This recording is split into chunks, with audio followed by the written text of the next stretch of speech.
Agora vamos responder à pergunta: como a engenharia de Minas contribuiu para o assunto do tópico apresentado, gestão integrada do conhecimento? Nesse capítulo, a engenharia de Minas não é apenas um exemplo. Na verdade, ela é a origem das metodologias práticas que o capítulo apresenta para gerenciar o conhecimento tácito. O capítulo defende que o conhecimento mais valioso de uma empresa não é o reificado, ou seja, os manuais e os padrões.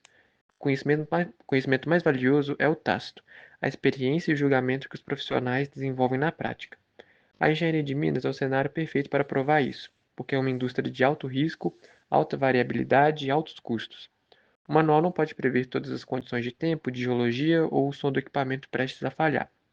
Nesses ambientes, a segurança e a produtividade não dependem do manual, mas sim da capacidade dos operadores de fazerem julgamentos tácitos, como julgar um risco, uma oportunidade ou o timing correto de uma ação. O capítulo 9 mostra como a engenharia de Minas contribuiu para criar metodologias que gerenciam exatamente a sensibilidade do operador.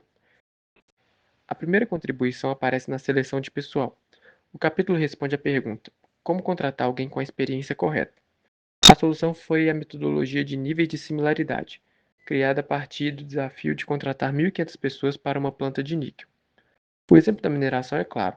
Para um operador de escavadeira, a alta similaridade não era apenas saber operar a máquina, era ter experiência em uma mina de níquel, porque a engenharia daquela mina dependia de conhecimento tácito específico. Só um operador com essa experiência conseguiria identificar o teor de níquel pela cor do solo e fazer a mistura correta na própria frente de lavra. Esse julgamento visual não está em nenhum manual e impactava diretamente a produtividade de toda a planta metalúrgica. A segunda contribuição da engenharia da mineração vem no treinamento, com o questionamento: como treinar algo que o experiente não sabe explicar? O exemplo usado foi do operador de metal, em uma planta de níquel.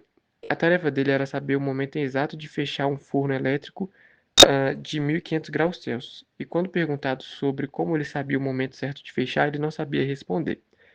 Para resolver isso, a metodologia de treinamento no trabalho direcionado foi criada.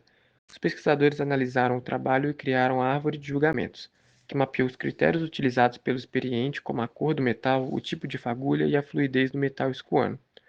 A árvore não captura o conhecimento tácito. Ela serve para educar a atenção do novato.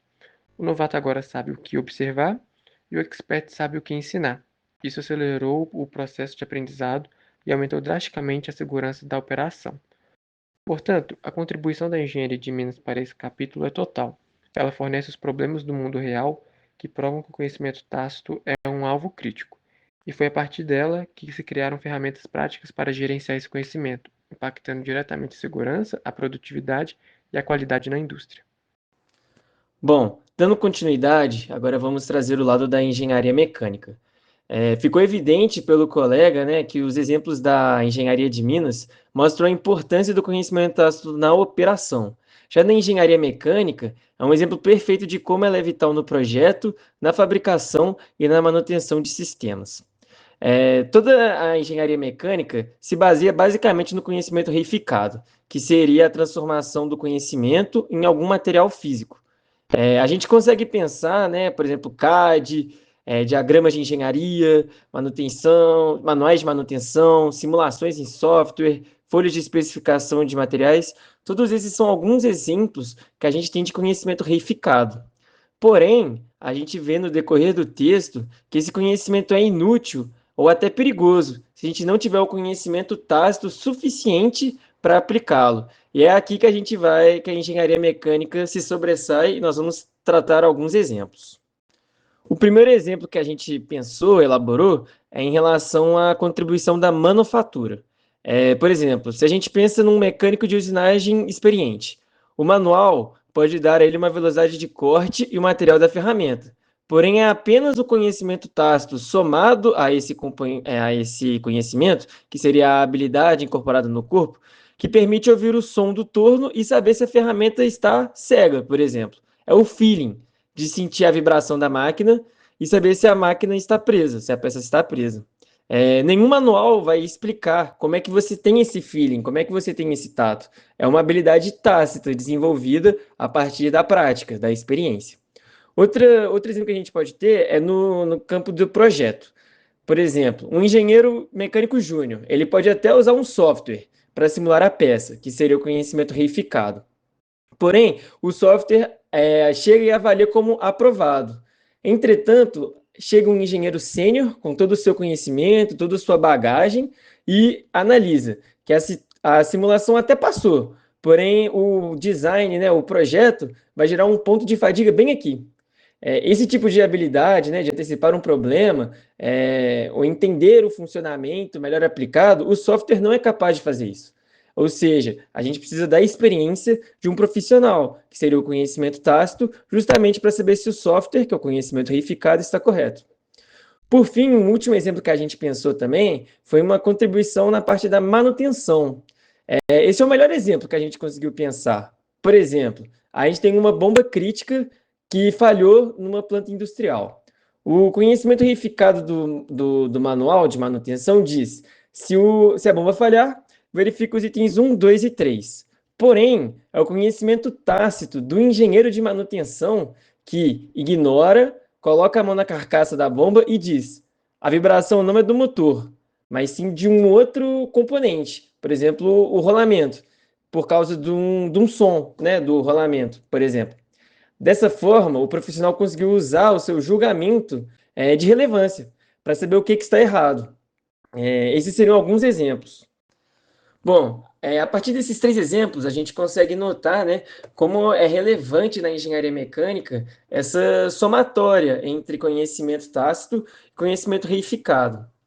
Abordando alguns outros tópicos, né, do capítulo, por exemplo, quando a gente trata de níveis de similaridade, a gente pode trazer o seguinte exemplo. Nós temos um problema de uma tubulação, né, de alta pressão que está tendo algum vazamento. E a gente precisa encontrar no mercado um profissional adequado. Quando a gente vai no mercado, a gente não busca apenas um soldador. A gente busca um soldador com experiência de solda TIG, que seria o material aplicado na nossa solda. Esse detalhe é completamente diferente. Quando a gente fala do tópico também da árvore de julgamentos, ela é extremamente aplicável quando a gente quer treinar um novo engenheiro de manutenção. Porque o engenheiro de manutenção, ele não pode ficar apenas focado no manual. É muito importante que ele tenha a capacidade de observar, de sentir, de ter o feeling. Por exemplo, qual que é o cheiro do óleo, qual que é a frequência da vibração, qual que é a cor da fumaça. Todos esses aspectos são de extrema relevância na formação de um engenheiro mecânico, por exemplo.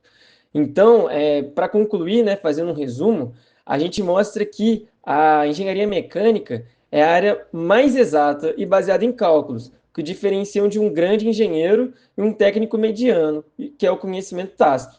Os manuais e os softwares, eles são extremamente relevantes para justamente nos dar uma direção, nos dar a ciência, mas é a experiência que vai nos dar o diagnóstico, que vai nos levar para o caminho correto. E assim, fazer a manutenção adequada e, de fato, ser um engenheiro completo no